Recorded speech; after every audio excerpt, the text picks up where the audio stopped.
하룻밤 사이에 명예롭던 가문의 모든 것이 송두리째 사라질 위기에 처했다면 어쩌시겠습니까? 여기 조선 땅에서 가장 존경받던 청송심씨 가문이 딱 그 처지가 되었답니다. 가문의 전 재산과 명예가 걸린 토지 문서에 찍힌 붉은 인장이 알고 보니 영혼의 원한을 담은 가짜였던 것이지요. 온 가족이 절망의 구렁텅이로 빠지기 직전 사랑채 문이 벌컥 열리며 7살 난 꼬마 신부가 걸어 나왔습니다. 이 작은 아이가 악랄한 고리대 금업자의 손목을 낚아채며 외쳤지요. 멈추십시오. 이 문서는 시아버님의 인장이 아닙니다. 감히 누구를 속이려 드십니까? 그런데 여러분, 정말 신비로운 건 말입니다. 아이의 등 뒤로 수묵화 속에서 튀어나온 듯한 거대한 백호의 그림자가 어른거리고 있었다는 사실입니다. 망해가는 집구석을 살려낸 천재. 꼬마 신부와 영물 백호의 기이한 역전극, 그 위대한 첫 페이지를 지금 펼칩니다. 구독과 좋아요로 응원해주시고 여러분의 따뜻한 댓글 기대하면서 사랑방 문을 활짝 열겠습니다. 조선 후기 안동 땅의 명문가였던 심진사댁은 그야말로 벼랑 끝에 서 있었습니다. 한때는 조정의 대제학을 배출하며 기세등등했던 가문이 어찌된 일인지 몇 년 전부터 기괴한 일들이 겹치며 폭삭 주저앉기 시작했지요. 논밭은 말라붙고 곡간은 비었으며 멀쩡하던 가솔들이 하나둘 시름시름 앓다 죽어 나가가더랍니다. 사람들은 심진사댁이 귀신 씬 집이라며 근처조차 가길 꺼렸고 집안의 대를 이을 외아들마저 혼례를 치르기 전에 병석에 누워버렸지요. 그 마지막 숨통을 끊으러 온 자가 바로 한양에서 내려온 고리대 금업자 조칠성이었답니다. 그는 하수인들을 거느리고 심진사댁 마당으로 들이닥쳤지요. 심진사 때가 되었소. 여기 당신의 직인이 똑똑히 찍힌 토지 양도 문서가 있으니 오늘부로 이 어마어마한 종택과 선사는 모두 내 것이외다. 식구들은 못짐 하나도 챙기지 말고 당장 이 집에서 나가시오. 조칠성이 내민 두루마리 문서에는 선명하게 청송심씨 가문의 직인이 찍혀 있었답니다. 심진사는 그 문서를 보는 순간 뒷목을 잡고 소리를 내며 쓰러졌고 안방마님은 이게 무슨 날벼락이냐며 통곡했지요. 가솔들이 조칠성의 하수인들에게 가로막히며 마당이 어수선해지려던 그 찰나였답니다. 사랑채 문이 벌컥 열리며 작은 체구의 여진이 걸어 나왔지요. 이제 겨우 7살 이 집의 외아들과 정혼하여 들어온 지 겨우 사흘째 되는 날이었답니다. 여진은 어린아이답지 않은 꼿꼿한 자세로 흙먼지가 이는 마당을 가로질러 조칠성 앞에 섰지요. 그 더러운 손 치우십시오. 비천한 장사꾼 주제에 감히 우르다문의 앞마당에서 폐획을 부리다니요. 조칠성은 가당찬다는 듯 껄껄 웃었습니다. 이 꼬맹이가 시집온 지 3일 만에 미쳤나 보구나. 여기 이 붉은 인장이 보이지 않느냐? 내 시아비가 직접 찍은 것이다. 그때였답니다. 여진의 눈동자가 갑자기 하얗게 빛나기 시작했지요. 사실 여진은 평범한 아이가 아니었답니다. 태어날 때부터 영험한 백호의 기운을 타고나 사물의 본질과 귀신을 보는 눈을 가졌던 것이지요. 그녀의 눈에 비친 그 붉은 인장은 아름다운 주사가 아니었습니다. 그것은 원한 맺힌 여인의 영혼과 짐승의 기운을 섞어 만든 귀인, 즉 저주받은 도장이었답니다. 여진이 조칠성의 손목을 낚아챘습니다. 7살 아이의 힘이라고는 믿기지 않을 정도로 강인했지요. 아닙니다. 이것은 우리 시아버님의 인장이 아니에요. 주사에서 비린내는 진동을 하는군요. 당신은 이 가문의 기운을 완전히 끊기 위해 이런 추악한 물건을 문서에 찍어 가문의 복을 가로채려 한 것입니다. 여진의 매서운 호통에 장내는 찬물을 끼얹은 듯 조용해졌지요. 조칠성의 얼굴이 순식간에 흑빛으로 변하며 입술이 경련하기 시작했답니다. 그는 사실 한양의 거물급 대감에게 매수되어 심진사 댁의 명맥을 끊으러 온 꼭두각시에 불과했거든요. 여진이 문서에 대고 손을 휘저었습니다. 그 찰나 방 안의 촛불이 일제히 꺼지며 서늘한 바람이 마당을 휘감았습니다. 사람들의 눈에는 보이지 않았지만 여진의 등 뒤로 거대한 백호 한 마리가 형형한 앙광을 내뿜으며 조칠성을 노려보고 있었지요. 그것은 화려한 빛이 아니라 거친 먹선으로 그려진 수묵화 속 호랑이가 툭 튀어나온 듯한 위압감이었습니다. 그리고는 웅장하고도 거대한 짐승의 포효 소리가 사방을 뒤흔들었답니다. 그 포효 소리와 함께 조칠성이 들고 있던 가짜 문서는 허공에서 스스로 불타올라 검은 재가 되어버렸답니다. 조칠성은 비명을 지르며 마당 바닥으로 낮아빠졌지요. 자, 살려주시오. 나는 시키는 대로 했을 뿐이오. 한양의 그 대감이 이 집안의 명맥을 끊으라고. 여진은 타오르는 재를 밟으며 조용히 조칠성을 내려다보았습니다. 가서 전하십시오. 이제 이 집안에는 영물이 깃들었으니 어설픈 술수는 통하지 않을 것이라고. 심진사와 가솔들은 그제야 숨을 몰아쉬며 여진을 바라보았답니다. 그것은 감격이 아니라 경외심에 가까운 눈빛이었지요. 7살 꼬마 신부가 가문을 파멸의 위기에서 구해낸 것이니까요. 하지만 여진은 알고 있었습니다. 이것은 시작일 뿐이라는 것을요. 가문의 복을 되찾고 병석에 누운 신랑을 살리기 위해서는 이 집안 구석구석에 묻힌 저주를 하나씩 풀어나가야 했답니다. 그녀는 어두운 마당 서쪽 모퉁이를 가만히 노려보았습니다. 그곳에서 백호가 웅크린 채 으르렁거리고 있었거든요. 아버님, 내일 아침 가장 먼저 마당의 서쪽 모퉁이를 파헤쳐야 합니다. 그곳에 우리 가문의 숨통을 조이고 있던 뿌리가 묻혀 있습니다. 어린 신부의 목소리는 밤 공기를 가르며 비장하게 울려 퍼졌지요. 망해가는 집안에 굴러들어온 복덩이, 아니 영험한 안주인 여진의 역전극은 이제 막 서막을 올렸을 뿐이랍니다. 한밤중에 어린 꼬마가 홀로 마당 구석에서 삽질하고 있다면 어떤 생각이 드시겠습니까? 그것도 시집온 지 사흘밖에 안 된 새색시가 말이죠. 마당에 모인 가솔들이 숨을 죽이고 지켜보는 가운데 7살 여진의 삽끝에 무언가 툭 걸렸답니다. 흙먼지를 털어내자 드러난 것은 비단 옷자락에 쌓인 하얀 해골이었지요. 그런데 말입니다.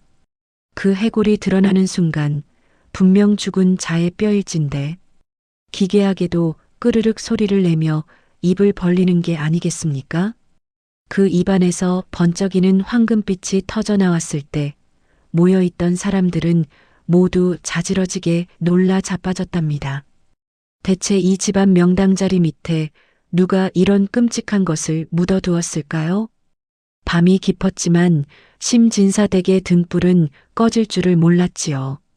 여진의 말대로 서쪽 모퉁이를 파헤치기 시작한 지 한 시즌이나 지났을까요? 땅속 깊은 곳에서 눅눅하고 비릿한 냄새가 진동하며 올라왔답니다. 심진사는 손을 덜덜 떨며 뒤로 물러섰지만 여진은 오히려 횃불을 가까이 들이대며 흙 속을 들여다보았지요. 아버님 보십시오. 우리 가문의 명주를 갉아먹던 원한의 뿌리가 드디어 얼굴을 내밀었습니다. 흙더미 사이로 드러난 것은 여인의 해골이었는데 머리칼에는 은비녀가 꽂혀 있고 몸에는 누더기가 된 분홍색 비단 치마가 감겨 있었답니다. 그런데 더 기괴한 것은 그 해골의 상태였지요.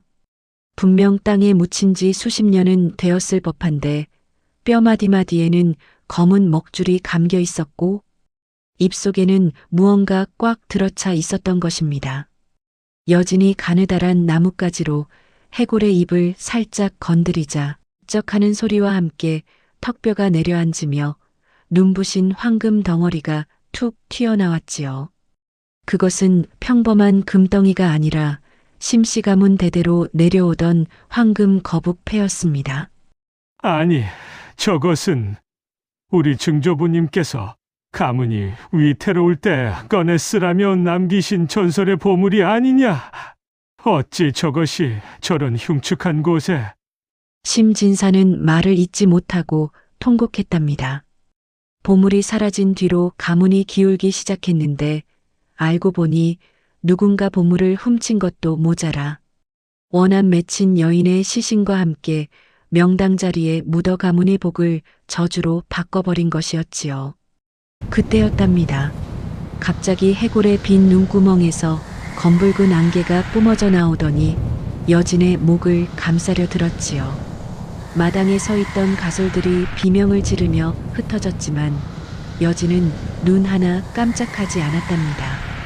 그녀의 등 뒤에 서 있던 백호가 수묵화 속에서 튀어나온 듯 거대한 앞발을 내뻗어 그 검은 안개를 단숨에 짓눌러버린 것이지요.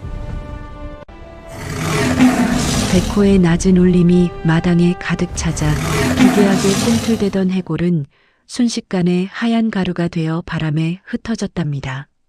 억눌렸던 원한이 성불하여 떠나간 자리에는 오직 황금 거북패만이 영롱한 빛을 내며 남았지요.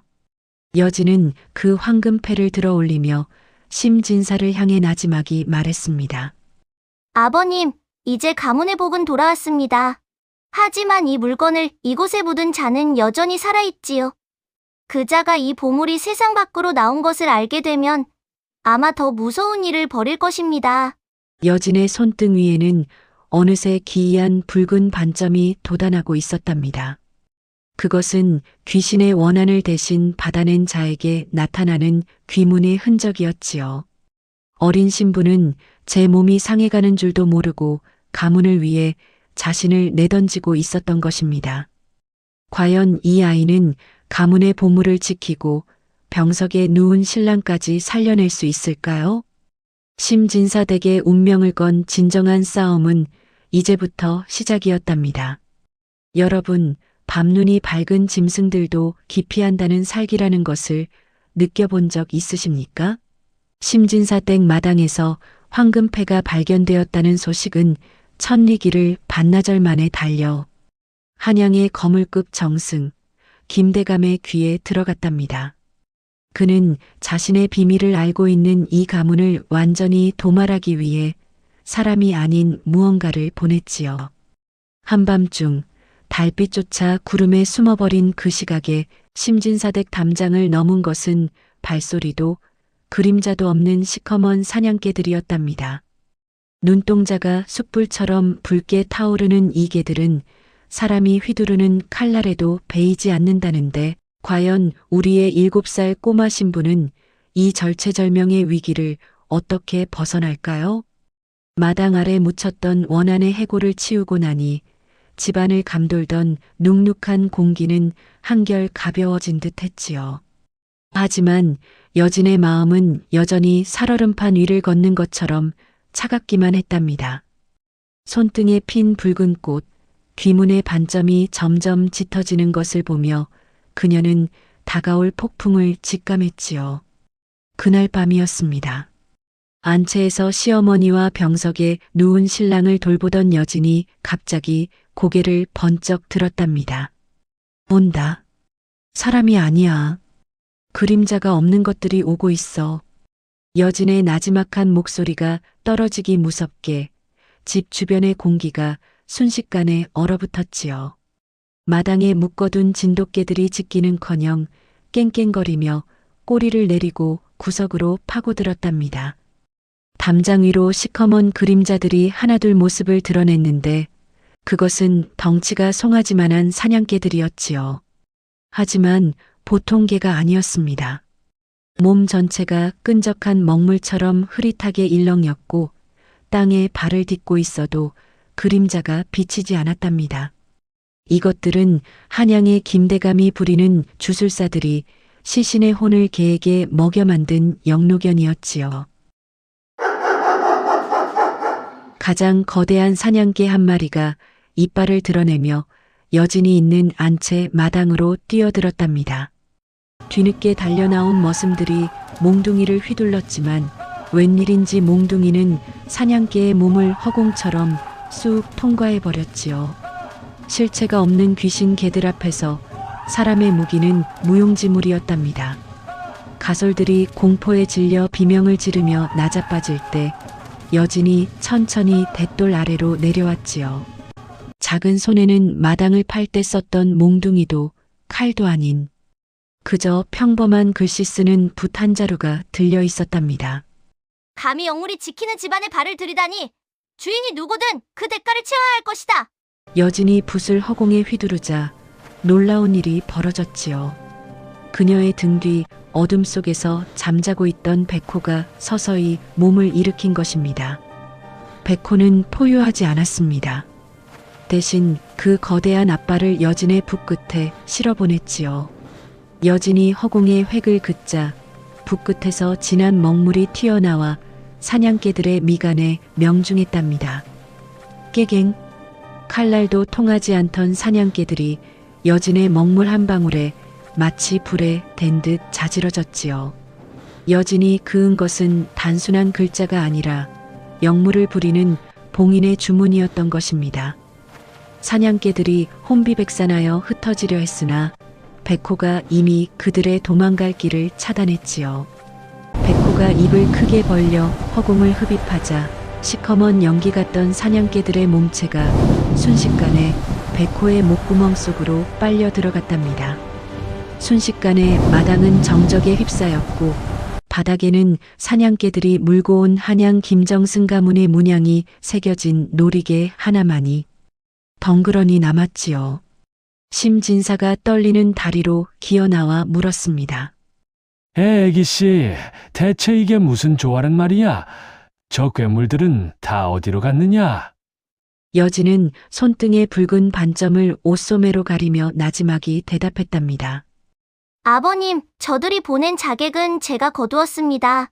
하지만 이 놀이개를 보십시오. 이제 우리가 가만히 앉아 있을 때가 아닙니다.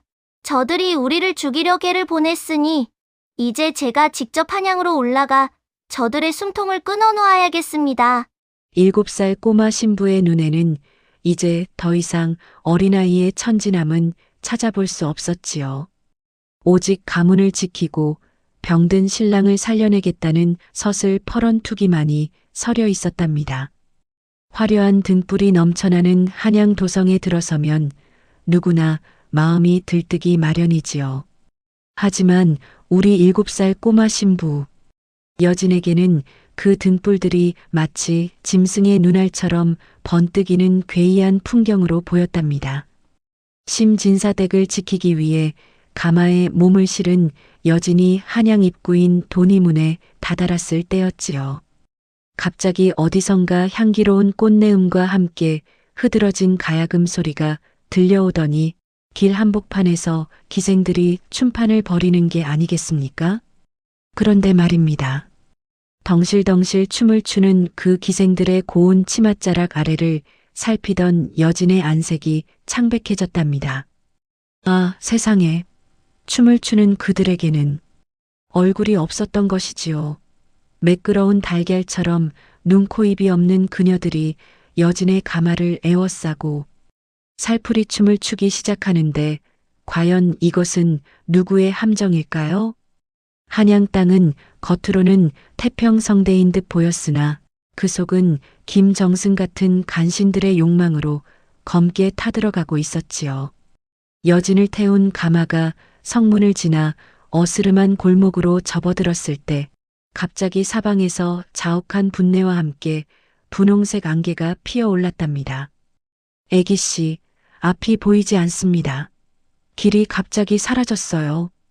가마꾼들의 당황한 목소리가 들리기 무섭게 안개 속에서 10명 남짓한 기생들이 나비처럼 날아들었지요. 그녀들은 고운 비단 저고리에 꽃신을 신었지만 춤사위는 기괴하기 짝이 없었답니다. 팔다리가 관절이 없는 것처럼 꺾이며 여진의 가마 주위를 뱅글뱅글 돌았지요. 여진이 가마의 문을 열고 밖을 내다보았을 때 가장 앞에 선 기생이 고개를 푹 꺾으며 다가왔답니다. 어서 오셔요, 어린 손님. 김대감께서 오랫동안 기다리셨답니다. 그 기생의 목소리는 입이 아닌 목구멍 깊은 곳에서 울리는 비명 같았지요. 여진이 눈을 크게 뜨고 그녀의 얼굴을 확인한 순간 가마꾼들은 비명을 지르며 주저앉고 말았답니다. 하얀 분칠이 된 얼굴 위에는 눈도, 코도, 입도 없이 매끄러운 살덩이뿐이었던 것이지요. 이들은 김정승의 가솔들이 원한 맺혀 죽은 기생들의 얼굴, 가죽을 벗겨 주술로 부리는 명기들이었답니다. 그녀들이 휘두르는 하얀 살풀이 수건은 부드러운 천이 아니라 사람의 목을 단숨에 조르는 질긴 가죽줄이었지요. 어린애의 영혼은 참으로 맑기도 하지. 명기들이 수건을 던져 가마를 꽁꽁 묶어버리고 여진의 목으로 달려들려던 찰나였답니다. 여진이 품속에서 황금 거북패를 꺼내 높이 들었지요. 어디서 감히 천한 술수로 영문을 가두려 하느냐? 너희의 얼굴에 아삭한 자가 누구인지 잊었느냐? 여진의 호통과 함께 황금패에서 묵직한 금빛 기운이 뻗어나왔고 그 기운은 이내 거대한 호랑이의 형상으로 변했답니다. 이번에 나타난 백호는 이전보다 훨씬 더 거칠고 날카로운 먹선으로 그려진 모습이었지요. 백호가 앞발을 휘둘러 공중을 가르자 명기들이 휘두르던 하얀 수건들이 맥없이 잘려나갔답니다. 여진은 그 틈을 놓치지 않고 붓을 꺼내 바닥에 굵직한 선 하나를 그었지요. 얼굴을 잃고 떠도는 가련한 넋들아! 이 선을 넘으면 너희는 영영 지옥의 불길에 갇힐 것이다! 당장 너희를 부리는 자에게 돌아가 그 추악한 민낯을 비춰주어라! 여진의 말이 떨어지기 무섭게 백호가 포효하며 명기들의 몸을 집어삼킬 듯 달려들었지요. 얼굴 없는 기생들은 혼비백산하여 안개 속으로 사라졌고 그녀들이 사라진 자리에는 주술에 쓰였던 낡은 부적 조각들만이 흩날렸답니다. 안개가 걷히고 나니 여진의 앞에는 김정승의 거대한 저택이 그 흉측한 위용을 드러내고 있었지요. 여진은 손등에 더욱 붉게 타오르는 귀문을 내려다보며 입술을 깨물었답니다. 이제 도망칠 곳은 없었지요. 가자. 이제 저 대문의 빗장을 내 손으로 직접 부술 때가 되었다. 7살 꼬마 아이의 작은 발걸음이 정승집 대문을 향해 한 걸음씩 옮겨질 때마다 한양의 밤 공기는 얼음장처럼 차갑게 식어갔답니다. 옛말에 황금이 산더미처럼 쌓인 곳에는 반드시 귀신의 곡소리가 섞여 있다는 말이 있지요. 우리 7살 꼬마 신부 여진이 마침내 김정승의 거대한 대문을 열고 들어섰을 때 그곳에서 본 것은 지옥보다 더 화려하고도 끔찍한 풍경이었답니다. 마당 가득 쏟아진 금괴와 보물들이 달빛을 받아 번쩍이는데 그 눈부신 광채 사이로 웬 사내가 넋이 나간 채 인형처럼 앉아 있는 게 아니겠습니까? 자세히 보니 그 사내는 병석에 누워 숨만 붙어 있어야 할 여진의 정혼자, 즉 심진사댁의 외아들이었지요. 죽음의 문턱에 있어야 할 신랑이 어째서 원수의 집 마당에서 황금을 움켜쥐고 있는 것일까요? 그런데 더 소름 돋는 건 말입니다. 신랑의 눈동자에는 초점이 없고 그의 그림자가 사내가 아닌 거대한 진해의 형상을 하고 꿈틀대고 있었다는 사실입니다. 과연 여진은 이 탐욕의 늪에서 신랑의 혼을 건져낼 수 있을까요? 김정승의 저택 앞마당은 사람이 사는 곳이라기보다 이승의 온갖 욕망을 한데 모아 지니겨 놓은 무덤과도 같았답니다. 대문을 열자마자 코를 찌르는 것은 향기로운 꽃내음이 아니라 오래된 무덤에서나 날 법한 눅눅하고 비릿한 냄새였지요. 여진은 한 걸음씩 마당 안으로 발을 내디뎠습니다. 발 아래로는 잘 닦인 박석 대신 녹슨 엽전과 깨진 보석들이 자갈처럼 깔려 있었지요. 애기씨, 저기를 보십시오. 저분이 우리 도련님이 아니십니까? 뒤를 따르던 가솔 하나가 비명을 지르며 가리킨 곳은 저택 한가운데에 솟아오른 거대한 황금 더미 위였답니다. 그곳에는 초췌한 몰골의 청년이 앉아 있었는데 그는 바로 심진사가 그토록 애를 태우며 살리려 했던 외아들 여진의 신랑이었지요. 안동 본가에서는 분명 사경을 헤매며 누워 있어야 할 사람이 어찌 된 일인지 천리길 떨어진 한양 땅 정승집 마당에서 금괴를 품에 안고 희죽희죽 웃고 있었던 겁니다. 도련님, 정신 차리셔요. 제가 왔습니다. 여진이 다급히 신랑에게 다가갔지만 신랑은 여진을 보지도 못한 채 허공을 향해 손짓을 하며 무언가를 계속 입에 집어넣고 있었답니다. 그것은 음식이 아니었습니다. 시커멓게 변한 엽전들을 우걱우걱 씹어 삼키고 있었던 것이지요. 여진의 눈이 가늘게 떨렸습니다. 백호의 눈을 가진 그녀에게는 신랑의 실체가 똑똑히 보였기 때문이지요. 신랑의 몸속에는 수천 마리의 작은 지네들이 혈관을 타고 기어다니고 있었고 그를 조종하는 것은 신랑의 등 뒤에 달라붙은 거대한 진의 그림자였답니다. 허허허, 꼬마 신부님이 드디어 오셨구먼. 내 신랑을 살리고 싶어 여기까지 왔느냐? 아니면 이 황금의 주인이 되고 싶어 왔느냐? 어둠 속에서 김정승이 비단 도포를 휘날리며 모습을 드러냈습니다. 그의 손에는 피 묻은 제사칼이 들려 있었고 눈은 탐욕으로 번들거렸지요. 김정승은 심진사 가문의 기운을 훔쳐 자신의 창고를 채우기 위해 신랑의 너클 주술로 뽑아 한양으로 끌고 온 것이었습니다. 탐욕에 눈이 멀어 사람의 넋을 황금의 먹이로 주다니? 당신은 인간의 탈을 쓴 악기나 다름없군요. 내 신랑의 혼을 당장 돌려주지 않는다면 이 황금 더미를 당신의 무덤으로 만들어주겠습니다. 여진의 호통이 떨어지기 무섭게 신랑의 등 뒤에 있던 거대한 진에 그림자가 꼿꼿이 몸을 세우며 여진을 향해 도객을 내뿜었답니다. 마당에 쌓여있던 황금들이 진해의 다리처럼 움직이며 여진의 발목을 옥죄어 왔지요. 하지만 여진은 당황하지 않았습니다. 그녀는 품 안에서 붉은 먹물이 든 호리병을 꺼내 바닥에 쏟았답니다. 그 먹물은 단순한 물감이 아니라 백호의 피와 선조들의 원한을 달래는 영험한 약재가 섞인 것이었지요. 백호야! 이 탐욕의 늪을 찢고 길 잃은 넋을 인도야! 여진의 외침과 함께 바닥에 쏟아진 붉은 먹물이 꿈틀대더니 수묵화 속에 거대한 백호가 마당 전체를 뒤덮으며 솟아올랐습니다. 백호는 황금 진해의 목덜미를 물어뜯었고 마당은 금속이 부딪히는 날카로운 소음으로 가득 찼지요. 백호가 포효할 때마다 신랑의 입에서 시커먼 지네들이 튀어나와 황금 더미 속으로 사라졌습니다. 여진은 그 틈을 놓치지 않고 신랑의 미간에 손가락을 대고 나지막이 주문을 외웠답니다. 돌아오너라. 이 차가운 금속의 온기가 아닌 사람의 온기가 있는 곳으로. 신랑의 눈동자에 푸른 빛이 돌기 시작했고 그는 비로소 여진의 얼굴을 알아보는 듯 했습니다. 하지만 김정승은 포기하지 않았지요. 그는 자신의 심장을 칼로 그으며 마지막 주술을 시작했답니다. 황금 더미가 거대한 소용돌이가 되어 여진과 신랑을 통째로 집어삼키려 하는데 과연 이 어린 신부는 황금의 저주를 깨뜨리고 무사히 탈출할 수 있을까요?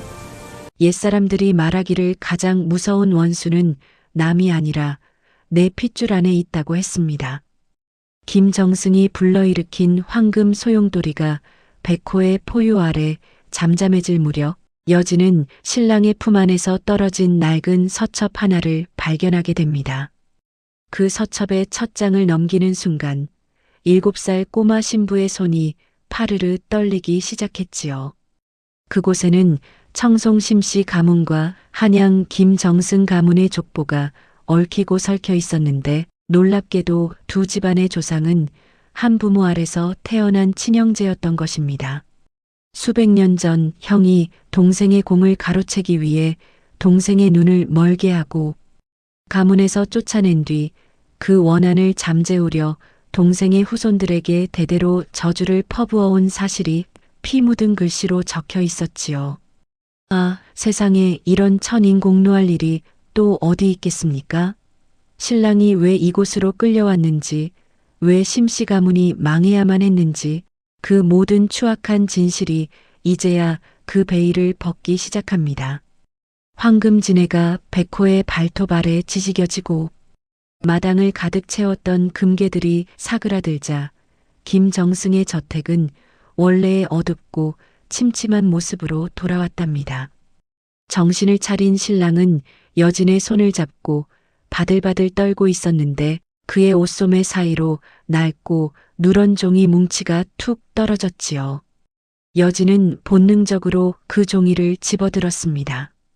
겉장에는 혈맥비록이라는 네 글자가 붉은 먹으로 쓰여 있었는데 그것은 평범한 먹이 아니라 사람의 피를 섞어 쓴 듯 비릿한 냄새가 났지요. 종이를 한 장 한 장 넘길 때마다 여진의 눈동자가 흔들렸습니다. 이럴 수가.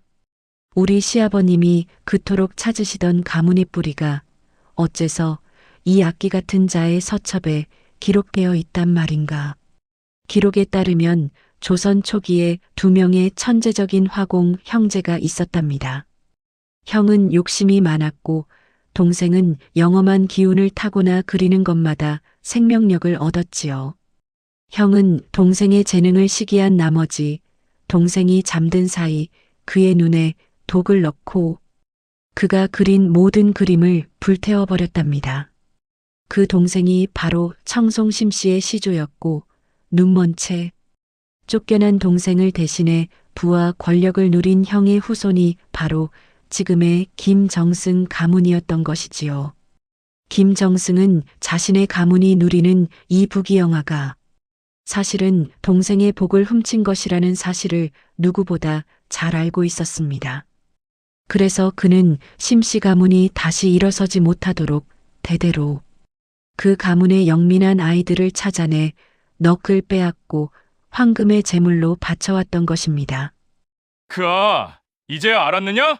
저 멍청한 심씨 놈들은 자신들이 왜 망하는지도 모른 채 죽어갔지?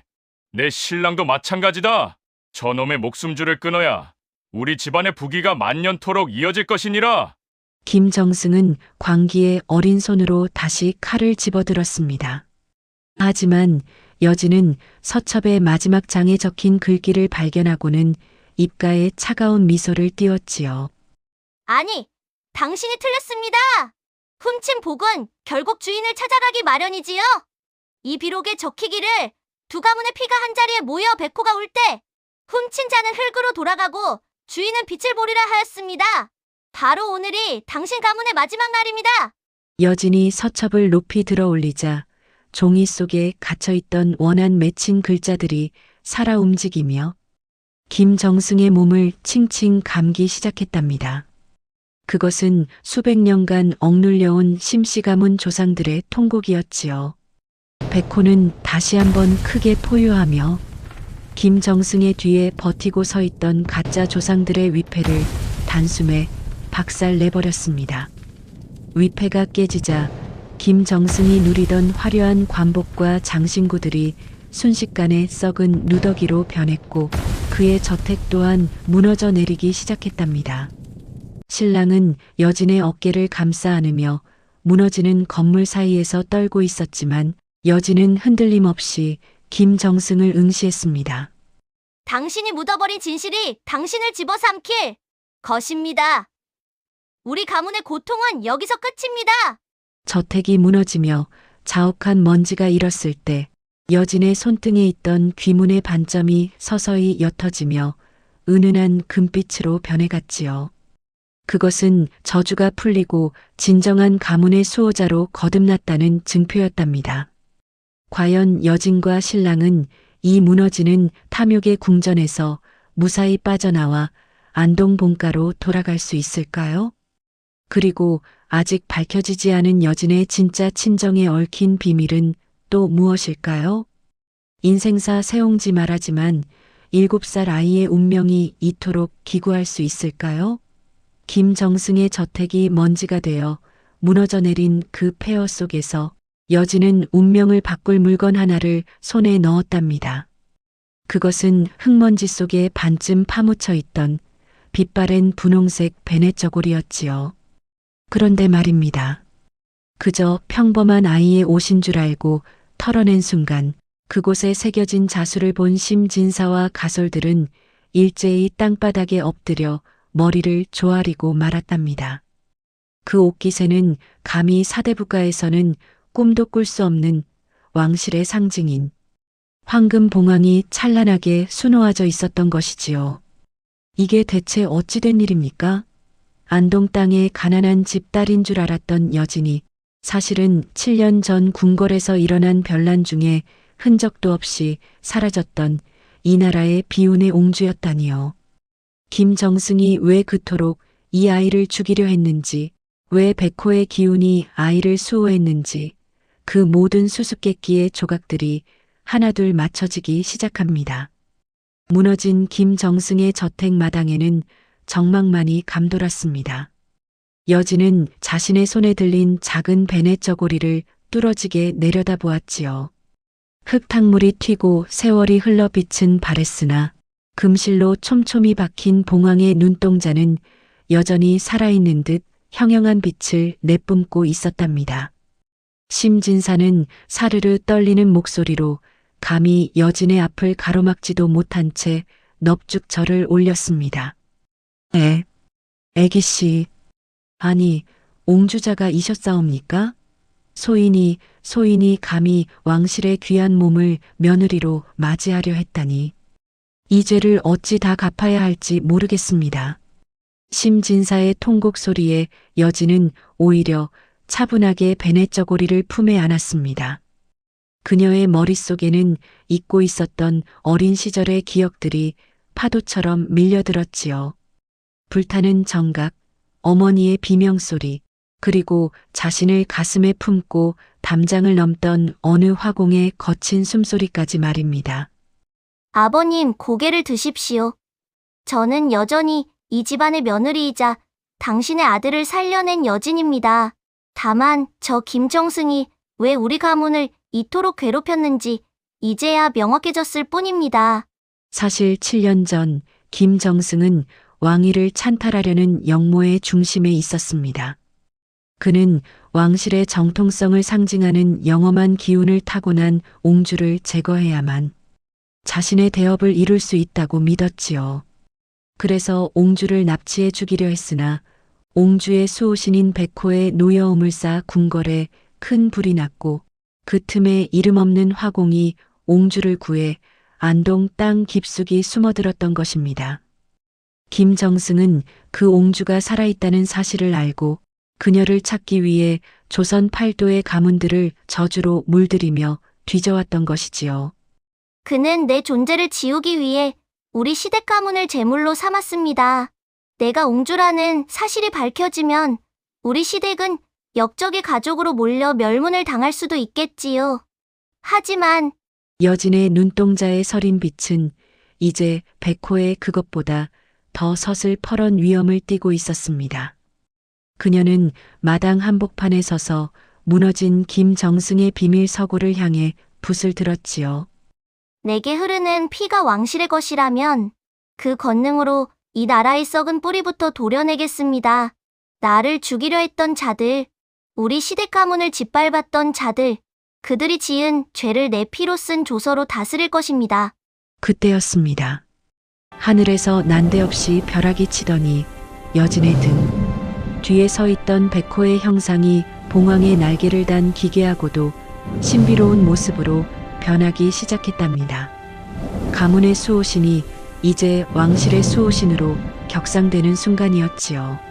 신랑은 여진의 곁에서 그녀의 옷자락을 조심스레 붙잡았습니다.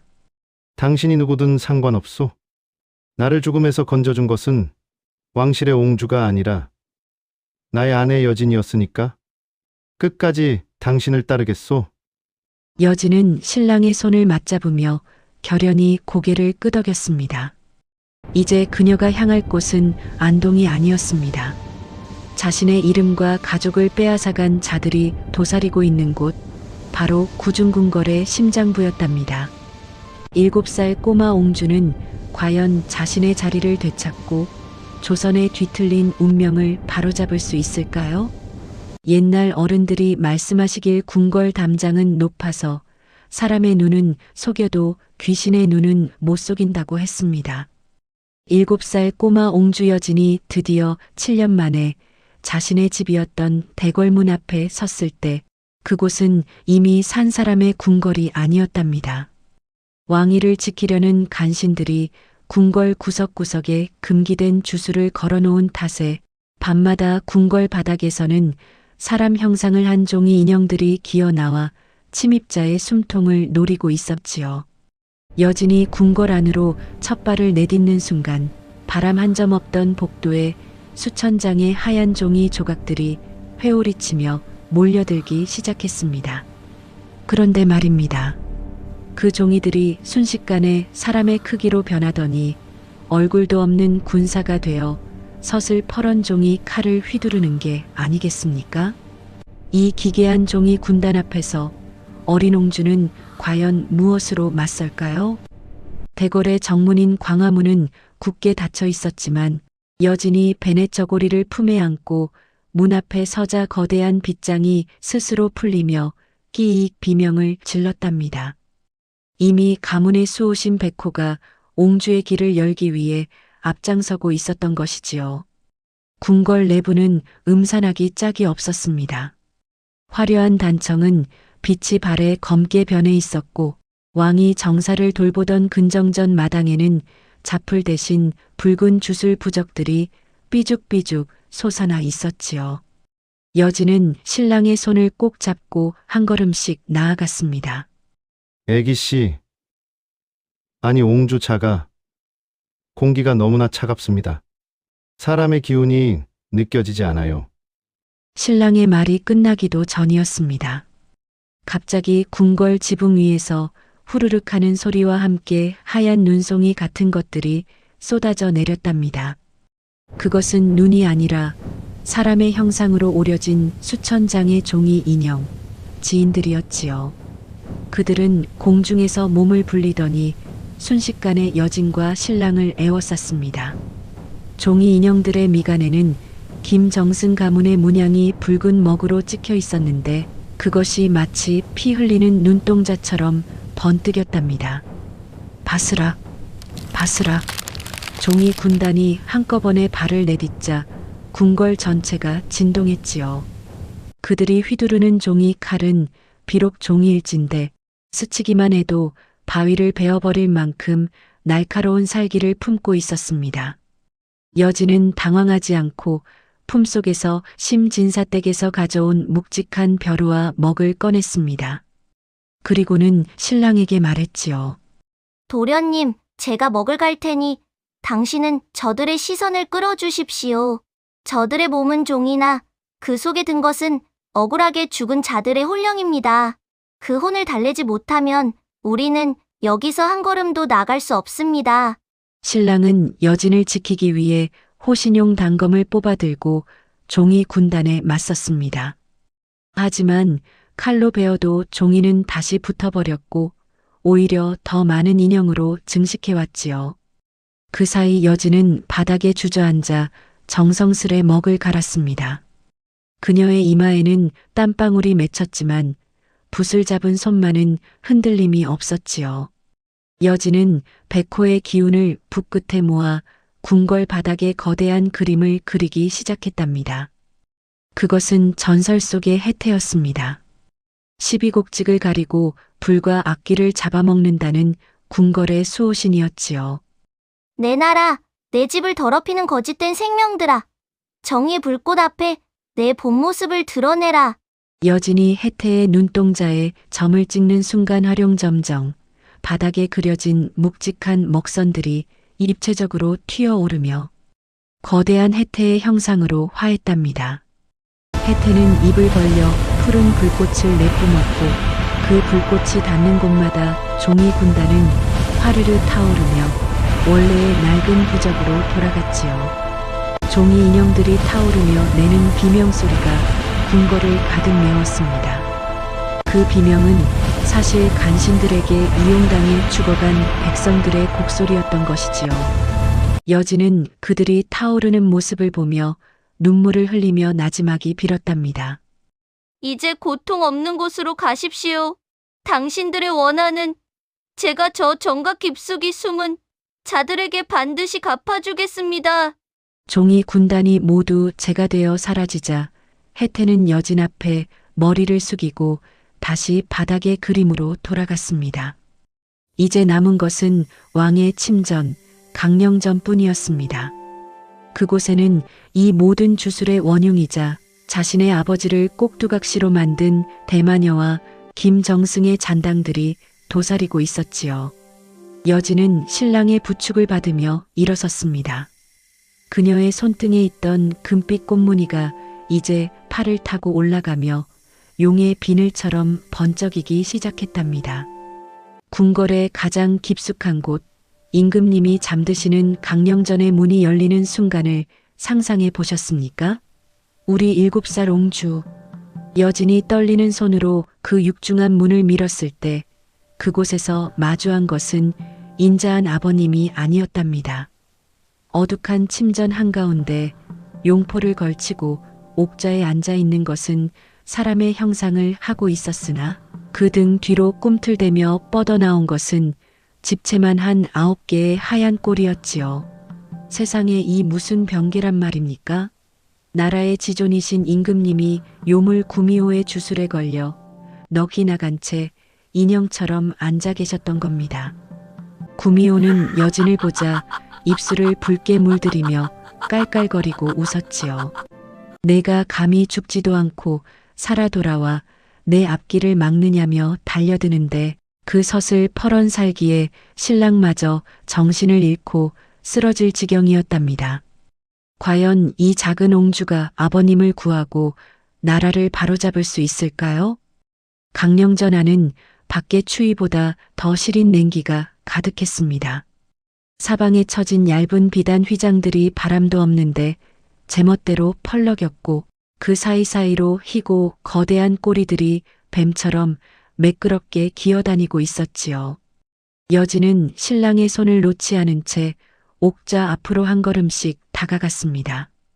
옥자에 앉아 있는 아버님, 즉 이 나라의 주상 전하는 눈을 뜨고 있었으나 초점이 전혀 없었답니다.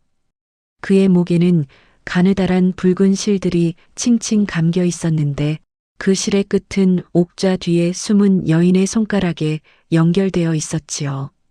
오호라, 명줄이 참으로 길기도 하구나. 7년 전 그 불길 속에서도 살아남더니 이제는 제 발로 죽음을 찾아 궁궐까지 들어오다니. 내 맑은 영혼을 먹으면 내 드디어 온전한 인간이 되겠구나.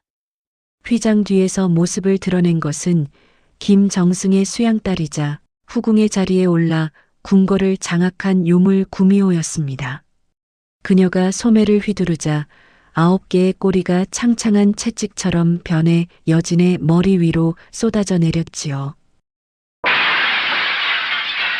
방 안에 귀중한 도자기들이 박살나고 기둥이 깎여나가는 파괴력 앞에서도 여진은 눈 하나 깜짝하지 않았습니다.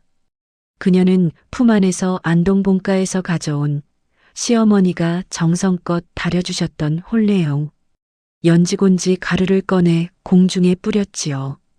그 붉은 가루는 허공에서 흩어지지 않고 백호의 기운과 반응하여 거대한 방어막으로 변했답니다. 1000년을 살았어도 짐승은 짐승일 뿐! 인간의 탈을 쓰고 아버님의 넋을 가두다니 그 죄는 죽어서도 씻지 못할 것이다! 백호야! 이 가짜의 껍데기를 벗겨라! 여진의 호통과 함께 그녀의 팔에 도단한 용의 비늘들이 눈부신 황금빛을 내뿜었습니다.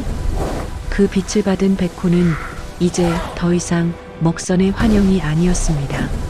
실제하는 짐승처럼 우렁찬 포효를 내지르며 구미호의 꼬리를 하나씩 물어뜯기 시작했지요. 구미호는 비명을 지르며 본 모습을 드러냈습니다. 아름답던 여인의 얼굴은 온데간데였고 주둥이가 길게 튀어나온 흉측한 여우의 형상이 드러났지요. 그녀는 옥좌에 앉은 임금을 방패 삼아 여진을 위협했습니다. 내 인연! 내 애비의 목숨줄이 내 손가장에 달려있다!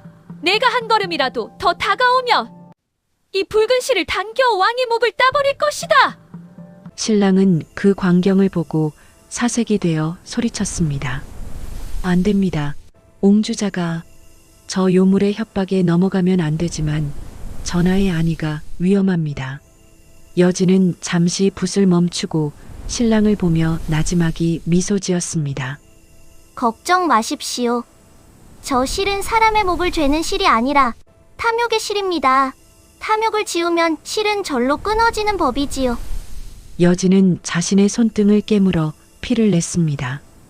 그리고 그 피를 붓에 묻혀 공중에 커다란 효자를 써내려갔지요.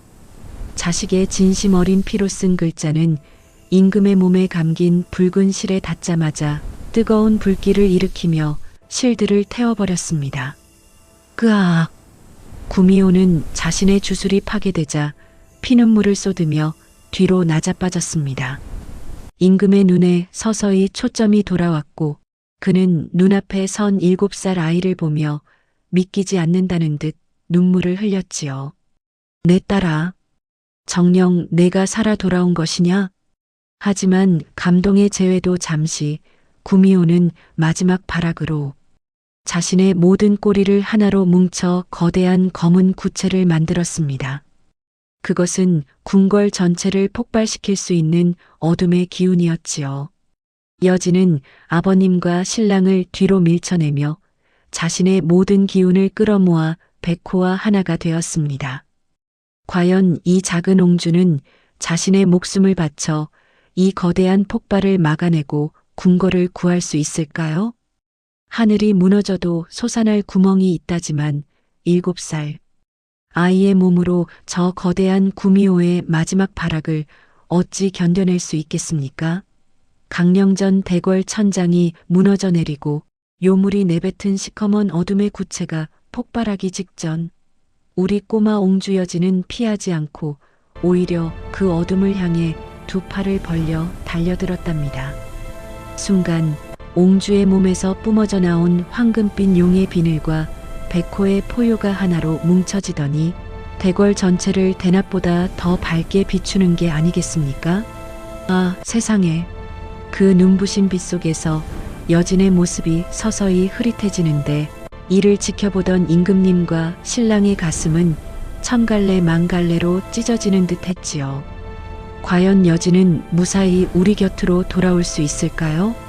아니면 전설 속의 신선이 되어 영영 떠나버리는 것일까요? 구미호가 내뿜은 검은 구체는 탐욕과 원한의 집약체였습니다. 그것이 터지는 순간 한양 도성 전체가 잿더미가 될 판이었지요.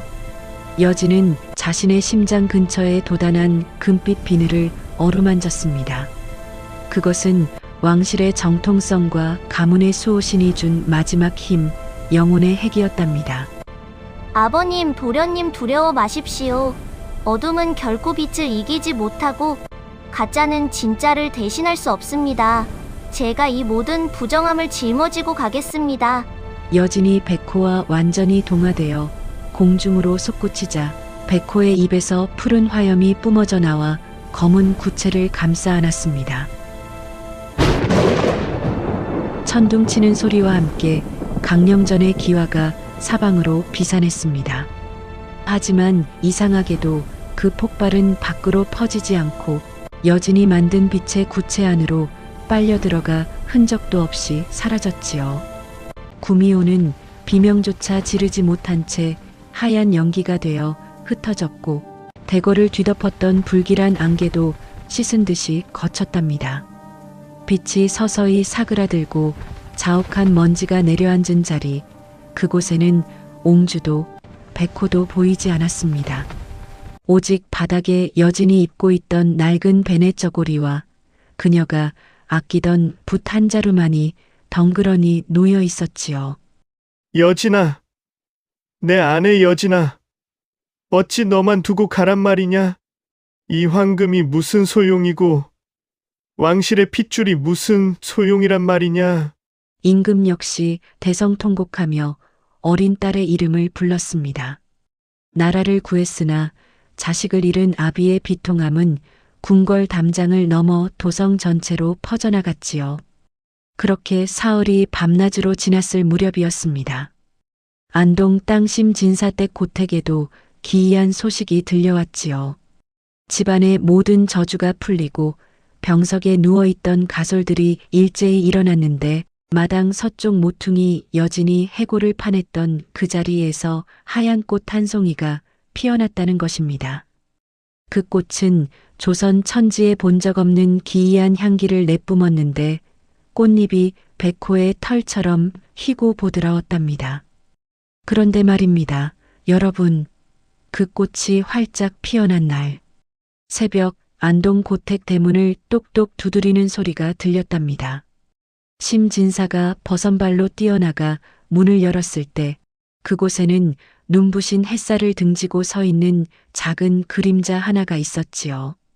아버님, 저 왔습니다. 시댁 식구들 아침상은 제가 차려야지요. 청아한 목소리의 주인공은 바로 여진이었답니다. 그녀는 죽은 것이 아니었습니다. 백호의 기운이 그녀를 보호하여 잠시 신선의 나라에 머물다 인간 세상의 인연을 다하기 위해 다시 돌아온 것이었지요. 다만 그녀의 눈동자는 이제 보통 사람의 것이 아닌 밤에도 길을 찾는 호랑이의 눈처럼 맑은 금빛을 띠고 있었답니다. 그날 이후 심진사댁은 조선 최고의 명문가로 다시 일어섰고 임금님은 여진을 정식 옹주로 봉하려 했으나 여진은 사양했습니다. 그녀는 그저 안동의 평범한 며느리로 남기를 원했지요. 하지만 사람들은 알았습니다. 그 집 마당에 가끔 집채만 한 백호가 나타나 지붕 위를 지키고 나라에 큰 재난이 닥칠 때마다 7살 어린 아이의 지혜가 궁궐로 전달된다는 사실을 말이지요. 조선 팔도를 뒤흔든 꼬마 신부 여진의 이야기는 그렇게 전설이 되어 오늘날까지도 밤바람을 타고 우리 곁을 맴돌고 있답니다. 자, 이제 긴 밤의 야담을 여기서 마칠까 합니다. 여러분의 가정에도 백호의 영험한 기운이 깃들길 빌며 평안한 밤 되십시오.